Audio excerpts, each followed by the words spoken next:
Então, de novo, bom dia, gente. Aquele que falou, te amo, é lindo, é meu filho. Então, assim, prometi para ele, quando chegar em casa, o almoço vai ser especial. Entendeu? Então, gente, o meu filho, Paulo César, falou assim, mãe, seja breve, seja rápida, porque 11 horas vai começar o jogo. Aí eu falei com ele assim, bom, eu só lamento pelos flamenguistas, porque eles vão passar o primeiro tempo ouvindo uma botafoguense. Então, né? 2, 3 com ele. Então, gente, durante esse mês de abril, a gente teve aqui uma minissérie intitulada Quem é Deus? Quem veio todos os domingos participou dessa minissérie, ou quem está escutando pelo Spotify, ou vai ver pelo YouTube. E eu acho que a gente foi bem abusado em tentar responder uma pergunta feita durante muito tempo, durante toda a história da humanidade. Durante toda a história da humanidade, essa pergunta ela foi debatida exaustivamente. Quem é Deus? E durante esse período, os patriarcas fizeram essa pergunta. Se você lê a Bíblia, Jacó, Abraão, questionaram quem é Deus. Moisés, que é conhecido como grande libertador de Israel, também fez a mesma indagação. Quem é Deus? Os apóstolos, que viveram 3 anos e meio com Jesus, perguntaram para Jesus, mostra-nos o Pai. Quem é Deus? Mediante a isso, filósofos, teólogos, doutores, a humanidade em si questiona quem é Deus. E em torno dessa pergunta criaram-se concílios, derrubaram autoridades eclesiásticas, construíram religiões, destruíram famílias, causaram dores e levantaram-se muros. Tudo para responder uma só pergunta: quem é Deus? E a gente aqui, em 2024, ousadamente, depois de séculos do relato da criação, levantamos de novo essa provocação. Quem é Deus? E até então, o que a gente conseguiu ouvir nesses domingos foi o seguinte: Deus é inefável. Também foi dito que numa Suma Teológica, Agostinho disse que ele é necessário, porém ele é totalmente independente. Ele não depende de ninguém além de si mesmo. O salmista, ele disse que antes dos montes e a terra serem criados, tu és Deus.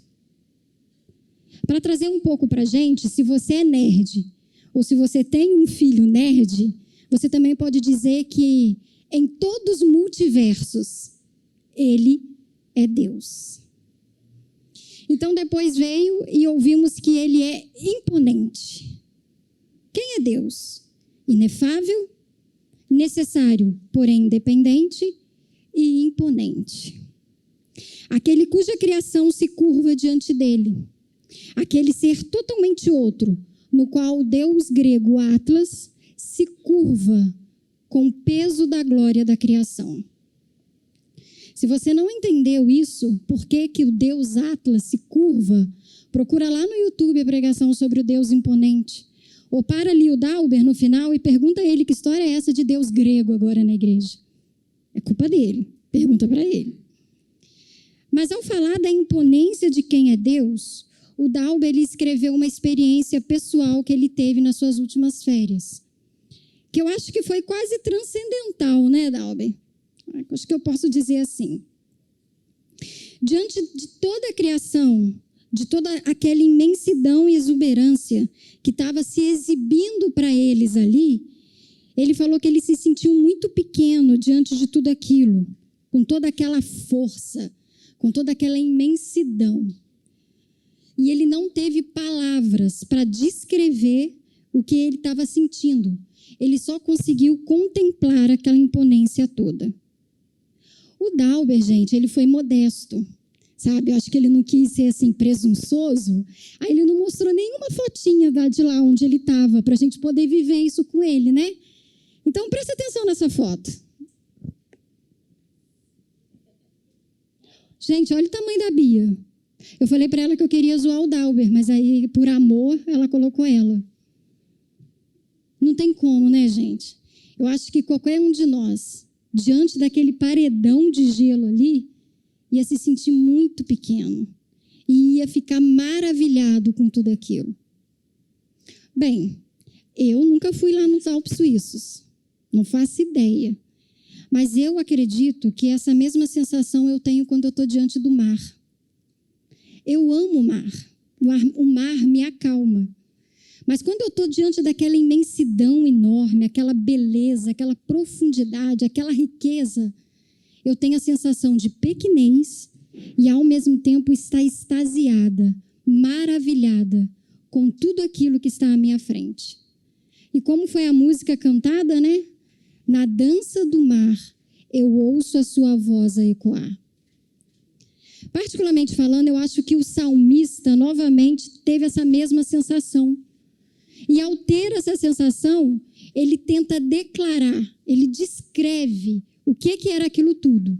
E no Salmo 19 ele diz que os céus declaram a glória de Deus. O firmamento proclama a obra de suas mãos. Um dia fala disso a outro dia. Uma noite revela outra noite. Sem discurso nem palavras, não se ouve a sua voz, mas a sua voz ressoa por toda a terra até os confins dela. Ou seja, não tem palavras, não tem ruído, não tem som, mas de alguma forma nós escutamos. Depois, quando você estiver em casa, e você estiver diante de uma beleza, recita esse Salmo 19. Faça uma oração com ele, não leia por ler, não. Apenas vai lá e olha, contempla o que o salmista estava contemplando. Tá, mas vamos continuar. Quem é Deus? Que apesar da criação ser tão imponente daquela forma, Deus ainda é muito mais imponente do que essa criação. Se sentimos pequenos e maravilhados com a criação, imagina com o Criador, a imponência dele. Então, no domingo passado, Pedro veio e disse que Deus é bom. Quem é Deus? Deus é bom ou ele é um bom Deus? E o Pedro me surpreendeu muito quando ele foi falar da bondade de Deus usando o paradoxo de Epicúrio. Gente, eu amei. Eu parei ali, eu fiquei só escutando. Porque eu acho que se espera que dentro de uma igreja, um ambiente religioso, por mais que a capela diga que nós somos diferentes, a gente tem uma proposta diferente, a gente é uma igreja, para quem não gosta de igreja, nós somos uma igreja. Está no nome. Então é de se esperar que os exemplos dados, as teorias, os fatos, vão tudo caminhar para um ato religioso. Aí o Pedro vem e nos convida a sentar à mesa da filosofia. Gente, eu entrei em êxtase ali quando ele cita Epicúrio. E ele disse que Epicúrio tinha um dilema. E o Epicúrio dizia que se Deus é bom, ele não pode ser soberano. Mas se ele é soberano, ele não pode ser bom. E ele traz a pregação dentro desse tema de Epicúrio da filosofia. O Epicúrio, que também é conhecido como profeta do prazer ou apóstolo da amizade, acredito que ele escreveu ou deixou registrado na história o que, na verdade, eu e você pensamos dentro do nosso coração. Eu acho que quando a gente recebe uma má notícia, ou quando a gente ouve a história de um crime hediondo, ou quando a gente apenas é contrariado nos nossos desejos e vontades, a gente questiona se Deus é bom. E se Deus é bom, será que ele realmente está no controle de tudo? Será que ele sabe tudo? Porque isso aconteceu comigo, porque eu fui contrariada. E o Pedro convida para essa mesa um outro filósofo para responder a Epicúrio sobre Deus é bom ou não. E esse outro filósofo responde para o Epicúrio o seguinte: sabemos que Deus age em todas as coisas para o bem daqueles que o amam. Baseado em Romanos 8, 28. Até porque eu acho que responder se Deus é bom ou soberano, baseado na nossa bondade, é uma furada. Porque cada um tem um conceito de bondade aqui. Então não dá para responder quem é Deus e Deus é bom baseado no que eu acho bom, ou que o Epicúrio estava achando bom. Tá, mas a pergunta continua. Quem é Deus? Ou quem tem sido o seu Deus? Chego eu hoje aqui para concluir essa minissérie. E desde que eu comecei a escrever, e eu tive ajuda para isso, eu comecei a ver que eu acho que não foi uma boa ideia me colocar aqui hoje para concluir essa série.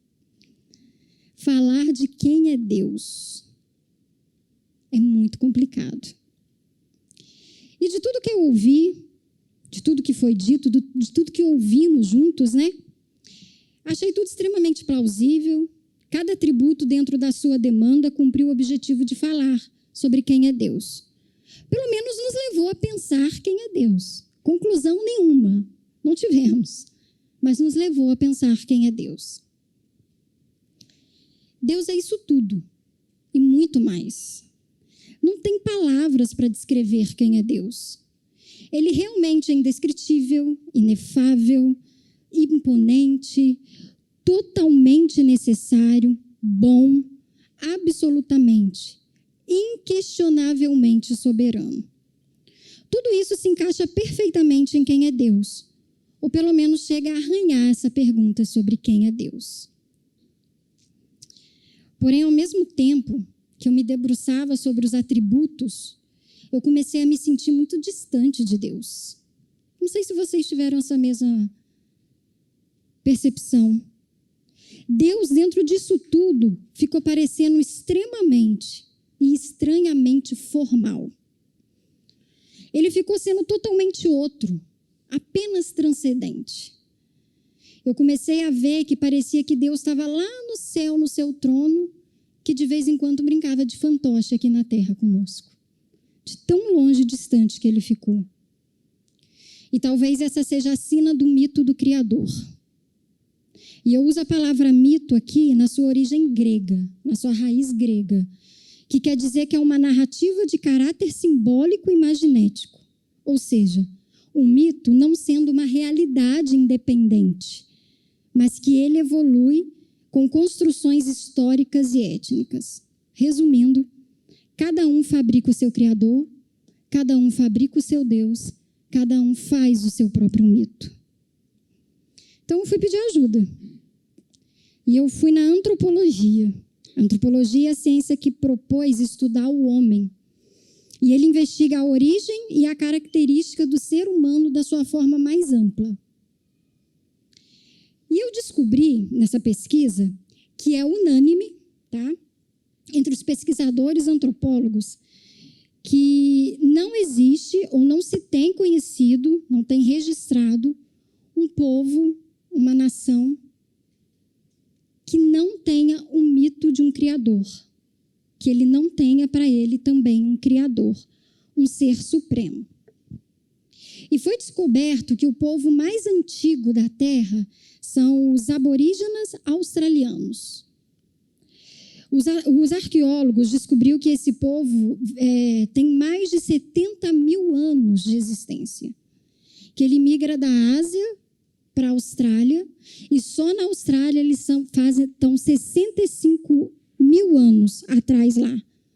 E esse povo tão antigo, tão remoto, também tinha um mito de um criador. E eles foram pesquisar no que eles criam.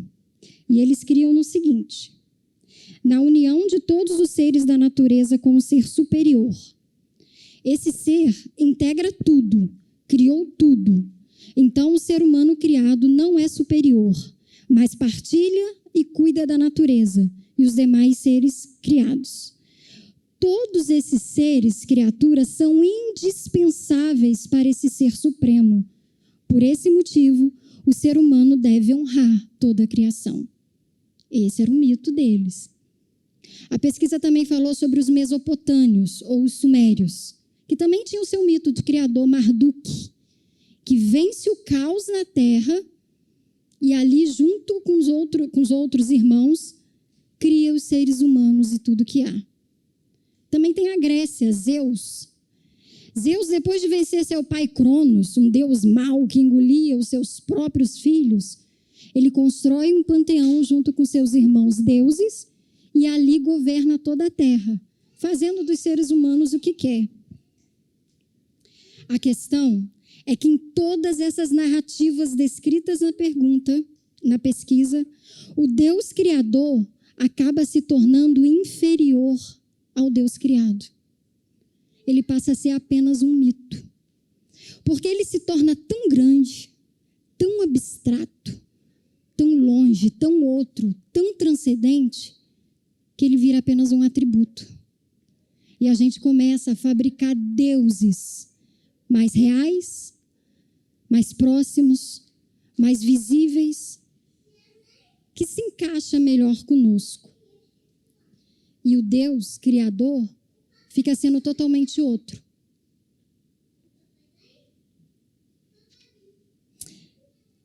Então, hoje, para falar sobre quem é Deus, eu quero voltar lá no início com vocês. Eu quero lá em Gênesis, capítulo 1, versículo 26. Ali, a gente vai ver o Deus Criador falando. E ele diz o seguinte: façamos o homem à nossa imagem e semelhança. Quando Deus fala, ele fala, façamos o homem à nossa imagem e semelhança. Aí eu comecei a ver que nunca foi um plano de Deus ser inacessível, lendário, ou se tornar um simples mito.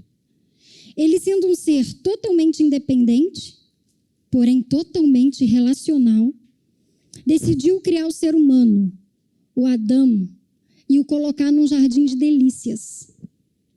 Ali onde a humanidade tinha pleno convívio e vínculo com a criação e com o Criador. Não havia distância entre eles, não havia abismo entre eles. Deus não era simplesmente um outro, mas ali, com a sua criação, a sua imagem e semelhança, Deus era um amigo, Deus era um pai, Deus era o seu conselheiro, maravilhoso. Ele era toda a paz, a fortaleza do ser humano. Ele era a própria eternidade que estava ali. Deus era tão íntimo e próximo do ser humano que antes dele mesmo saber o que ele estava precisando ou descrever o que ele sentia, antes da palavra chegar à boca do ser humano, Deus já sabia o que ele precisava. Então ele fala de novo: não é bom que o homem esteja só. Deus não era um simples atributo, como um imponente, como bom, como inefável. Ele era real. Vinha todos os dias na viração do dia só para bater papo com a humanidade. Você consegue imaginar isso? Na viração do dia, quem vem? Deus. Para quê? Para bater papo comigo, para conversar. Deus, que sabe tudo, criador de tudo, tinha prazer em todos os dias, no final da tarde, ir lá no jardim, só para saber como é que foi o dia do homem, quantos animais catalogados, quantas espécies novas surgiram aí. Você está precisando de alguma coisa? O que você está sentindo? Ou simplesmente para sentar ali, contemplar a criação e dar boa gargalhada junto com o ser humano. Nunca foi uma proposta ou um plano de Deus ser indiferente ou irreal com a sua criação. Afinal, ele nos fez a sua imagem e semelhança. E isso não é pouca coisa. Mas como foi então que a gente só passou a ver os seus atributos? Quando que a gente perdeu a realidade de quem ele é? Quando foi que a gente não conseguiu mais responder quem é Deus? Quando a gente continua andando um pouco mais em Gênesis 3, a gente vai ver a história mudar. O homem que era tão próximo de Deus se distancia dele. E não cabe aqui falar o porquê, o que aconteceu. Isso é papo para outra série. Porém, ali a humanidade começa a se distanciar de Deus e não Deus da humanidade. Porque logo depois da queda, o Criador ainda vai no jardim. Ele ainda busca falar com o homem. Ele ainda quer saber o que está acontecendo. Ele queria saber o que estava afligindo a humanidade naquele momento. Ele queria ouvir a voz e as risadas que eles davam ali no jardim. Porém, a humanidade passa simplesmente a se esconder de Deus, a se distanciar dele, a tal ponto que a gente perdeu de vista quem é Deus. Quem é Deus? A gente já não sabe mais. Mas a gente não deixa de ser a imagem e a semelhança dele. E se a gente continuar lendo, se você continuar prosseguindo a história ali, a gente vai ver que Deus continua real, acessível, visível. E a gente que continua o tornando um mito. A gente que faz dele uma lenda. A gente só quer saber dos seus atributos. E a gente passa a buscar ídolos que fossem mais próximos, reais, cotidianos e mais acessíveis a mim. E a gente se perde no grande panteão do nosso coração. Porque a gente está na busca desesperada da viração do dia, para a gente poder de novo conversar com Deus e saber quem Ele é. Mas esse Deus, Ele nunca desiste. Graças a Deus, graças a Ele, Ele nunca desiste. E na sua soberania, bondade, viu o nosso desespero. E viu que a gente entrou numa grande areia movediça, onde a gente mais busca tentar conhecer Deus, mais ídolos a gente fabrica, mais a gente se afunda. E Ele decide de novo nos levar no jardim. Ele nos leva de novo lá na viração do dia. Quem é Deus? Ele responde isso em toda a sua humanidade, na pessoa do seu Filho Jesus. O ser relacional nos traz de volta ao relacionamento, através do Deus humano Jesus, nos mostrando quem Ele é, mas principalmente trazendo à memória quem somos e com quem realmente parecemos. E o tema hoje seria falar sobre o Deus homem, só que já falaram isso várias vezes durante as séries. E para parar, para pensar na realidade sobre a humanidade de Deus, eu me lembrei da explicação de um amigo professor de matemática, que ele usou isso no seu discurso. E eu fui lá perturbar ele, porque eu falei, eu quero colocar isso na pregação, quero falar. E ele usa os 3 elementos básicos da geometria para poder explicar. E eu vou ler, porque matemática não é meu forte. Então, ele disse assim: o ponto é um axioma, ou seja, uma verdade absoluta, onde toda geometria existe por causa do ponto. Assim como a reta vem do ponto, não tem início nem fim. A semirreta, que vem da reta, tem um início, mas não tem fim. Então, ele disse, o ponto é adimensional, logo ele é invisível, não se vê um ponto. Mas na reta, o ponto consegue se tornar visível. Vê-lo, tocá-lo. E na semirreta, ele se torna acessível. Se Deus ainda é invisível para a gente, se Ele ainda é outro mito, para que a gente possa ver e tocar, Ele vem através do seu Filho Jesus, que não teve início, também não teve fim. Mas Ele se torna acessível na encarnação, onde Ele teve um início, mas Ele não teve um fim. E eu gostei muito dessa explicação, usando elementos básicos do cotidiano, para mostrar que o invisível se torna visível e acessível. Mas lembra do Epicúrio, o filósofo do prazer, o apóstolo da amizade? Quando Paulo senta na mesa com ele e diz que Deus age em tudo, ele estava tentando dizer o seguinte: Deus é bom, sim. Ele também é soberano. Mas, para além disso, Ele é visível. Ele é real. E Ele é acessível. Porque Deus, Ele senta junto com os que sofrem a maldade. Ele chora junto no luto. Mas ele também é aquele que dança numa festa conosco. Ele escuta os nossos maiores dilemas. Ele conhece a nossa pior versão. Porém, é ele que abraça tão forte até a gente se sentir protegido e amado. O Epicúrio talvez não tivesse essa resposta. Porque a questão não é ele ser bom, soberano, se ele pode ou não acabar com o mal. Mas a questão é que ele é tão real que ele está conosco no dia mau. Ele passa junto. Tá. A pergunta continua, né? Quem é Deus? Que Deus, Jesus é Deus encarnado, que ele é bom, que através de Jesus a gente conseguiu ver Deus. É tudo muito bom. Mas a verdade é que Jesus também não está aqui. Quem lê a Bíblia sabe que ele foi assunto ao céu e, segundo Paulo, ele está à direita de Deus Pai. Ele não é visível. Ele não é acessível. Eu não consigo tocar.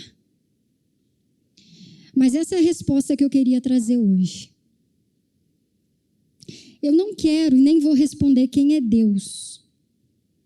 Mas eu queria trazer para a conclusão dessa série como viver e como conseguir tocar em Deus.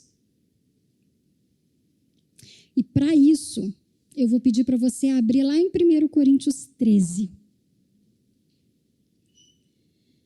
Aquele filósofo que se sentou na mesa com Epicúrio nos dá uma resposta, não sobre apenas um atributo, mas quem ele é. Eu vou ler numa versão diferente. Eu vou ler na versão A Mensagem. Então pode ser que você não consiga me acompanhar. Mas se você quiser continuar lendo aí, ok, ou se não, só escute. E diz assim: se eu falar com eloquência humana e com êxtase próprio dos anjos e não tiver amor, não passarei do rangido de uma porta enferrujada. Se eu pregar a palavra de Deus com poder, revelando todos os mistérios, deixando tudo claro como o dia, ou se tiver fé para dizer a uma montanha, pule, e ela pular, e não tiver amor, eu não serei nada. Se eu der tudo que eu tenho aos pobres e ainda for para a fogueira, como um Marte, mas não tiver amor, não chego a lugar algum. Assim não importa o que eu diga, no que eu creia ou o que eu faça. Sem amor eu estou falido. O amor nunca desiste. O amor se preocupa mais com os outros que consigo mesmo. O amor não quer o que ele não tem. O amor não é esnobe. Não tem a mente soberba. Não se impõe sobre os outros. Não age na base do eu primeiro. Ele não perde as estribeiras. O amor não contabiliza os pecados dos outros. Não festeja quando outros rastejam. Tem prazer no desabrochar da verdade. Tolera qualquer coisa. Confia sempre em Deus. Sempre procura o melhor. Nunca olha para trás, mas prossegue até o fim. O amor nunca morre. A palavra inspirada um dia vai ser esquecida. A oração em línguas vai passar. O entendimento alcança o seu limite. Nós conhecemos apenas parte da verdade. E o que dizemos a respeito de Deus é sempre incompleto. Mas quando o que é completo chegar, tudo que é incompleto em nós deixará de existir. Quando eu era bebê, no colo da minha mãe, eu balbuciava como qualquer bebê. Depois que cresci, deixei para sempre essas coisas de bebê. Hoje não vemos as coisas com clareza. Estamos como em um nevoeiro, enxergando com dificuldade entre a neblina. Mas isso vai durar muito pouco. O tempo vai melhorar. O sol vai aparecer. Então veremos tudo tão claramente quanto Deus nos vê, conhecendo diretamente, assim como Ele nos conhece. Mas por enquanto, até chegar à perfeição, temos 3 coisas que nos guiam até a consumação de tudo: confiança em Deus, esperança inabalável e um amor extravagante. O melhor desses 3 é o amor.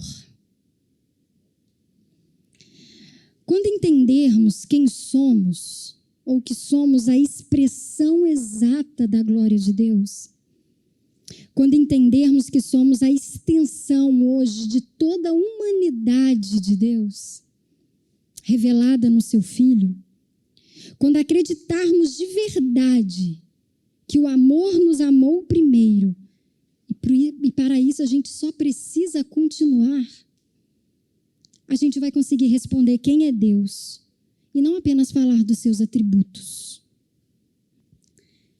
Eu acho que a pergunta não é quem é Deus. Eu acho que a pergunta é: aonde está Deus? E a resposta é simples: em mim, em você, na nossa humanidade, pela adoção feita através de Jesus, que reconciliou todas as coisas com Deus. A gente pode e deve ser a extensão do amor dele aqui. Então, talvez, o poeta esteja certíssimo quando diz que a coisa mais bonita que a gente pode escutar de alguém é: eu vejo Deus em você. E se agora a gente ainda está vendo como um nevoeiro, como uma simples neblina, não consegue ver o completo, volta para o jardim. Vai na viração do dia, bate um papo com Deus, real. Porque apesar da queda, apesar da nossa humanidade caída, a gente consegue vê-lo face a face e mostrá-lo também face a face. Amém? Não tenho resposta para dar a não ser essa. Vamos orar então. Deus, o Senhor real, visível, acessível, nos ensina através dessas palavras, Senhor, a torná-lo real, acessível, visível a todos quanto precisar. Senhor, que não seja apenas palavras, mas que mexa com cada um quando mexeu comigo quando eu estava escrevendo. Senhor, permita-nos, na nossa humanidade, ser seus pés, ser sua mão, ser seu ombro para dar consolo, ser seu ouvido para escutar aquele que precisa falar. Senhor, nos ensina a ser a expressão do seu amor, não para dizer ou para responder perguntas feitas há tanto tempo sobre quem o Senhor é. O Senhor é isso tudo e muito mais, mas para mostrar quem é o Senhor, para estar junto quando vier a dificuldade, para chorar junto quando vier a opressão e o luto, mas para rir junto, para dançar junto, para festejar junto, para sermos um corpo na qual aponta o cabeça, que é o Senhor. E que nesse mês todo que a gente passou aqui tentando descobrir quem é Deus, que a gente pare de tentar descobrir quem tu és, para vivê-lo de fato e de verdade. Nos ajuda, Senhor, a sair do domingo e passar a semana no nosso trabalho, no nosso cotidiano, não construindo deuses ou ídolos acessíveis e reais, não lhe tornando apenas um mito, como querendo dizer, mas Deus é Deus, mas sendo a expressão de ti, do teu amor, da tua bondade, da tua soberania, da tua imponência, mas também do seu colo, do seu abrigo, do seu abraço. Nos ensina a viver o Senhor e não apenas querer responder perguntas, mas a prática. Nos leve em paz e nos dê uma boa semana de prática. Em nome de Jesus. Amém. Bom domingo e até semana que vem.